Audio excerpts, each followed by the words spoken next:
कलाकार स्वस्त झाले, टेक्निशियन्स स्वस्त झाले. Yes. काय वाटतंय खरंच AI तेवढं ओव्हर पॉवर होईल का आर्टिस्टवरती? AI ही टेक्नॉलॉजी जी आहे ती येणारच होती आणि ती आलेली आहे आणि त्याचा आपण स्वीकार केला पाहिजे.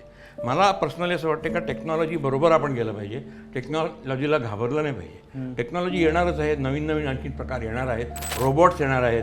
आता असं पण टाईम येईल का त्या ॲक्टरचा फेस नुसता लावला का तो ॲक्टर दिसू शकतो, असं पण होऊ शकते. हे सगळं AIचाच भाग आहे. बरोबर. You have to live with it and you have to adjust accordingly. त्या सिच्युएशनबरोबर तुम्हाला ॲडजस्ट करणं भागच आहे. कारण जर तुम्हाला पुढे जायचं असेल आणि तुम्हाला लोकांना करमणूक चांगली चांगली द्यायची असेल, तुम्हाला या सगळ्या गोष्टींचा ॲडव्हान्टेज घेऊन जायला पाहिजे पुढे.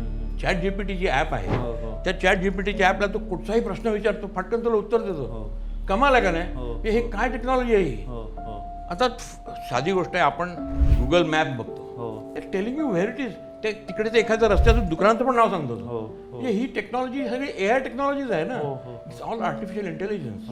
आणि त्याला जे एक अल्गोरिझम लागतो, या सगळ्या ज्या गोष्टी ज्या लागतात त्याचा पण थोडासा अभ्यास करणं गरजेचं आहे जर आपल्याला आजच्या ह्या जमान्यात सर्व्हाइव्ह व्हायचं असेल तर. पण त्या ChatGPT-मुळे सर आता रायटर्स घाबरायला लागले. जॉब जाईल का काय, किंवा मिड जर्नी सारखं ॲप आलं त्याच्यामुळं ग्राफिक्स डिझायनर म्हणायला लागले की अरे हे तर आता तुमच्या एका प्रॉम्प्टवरती डिझाईन बनवून द्यायला लागलं, पोस्टर काढायला लागलं.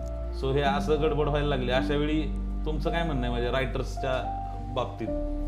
माझं असं म्हणणं आहे का तुम्ही इतकी वर्ष रायटर्स किंवा आपले सगळे जे काय कॉपी रायटर्स किंवा डिझायनर्स जे काय कॉम्पीट करत होते ते ह्युमन बिंग्स बरोबर करत होते. आणि तेव्हा ह्युमन बिंग्स पण चांगले चांगले लोक होते, करेक्ट, इंटेलिजंट लोकांबरोबर ते कॉम्पीट करत होते. आणि तुम्ही कॉम्पीट करून तुम्हाला कॉम्पिटिशन होती म्हणून तुम्ही चांगलं चांगलं करत होता.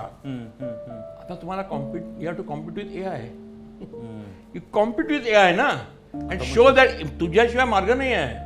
AI जे काय देते त्याच्यापेक्षा मी दुसरं चांगलं देऊ असं तुम्हाला दाखवावं लागेल. ते आता AI ला सुद्धा आपल्याला सोबत घ्यावं लागेल, एकमेका सहाय्य करू.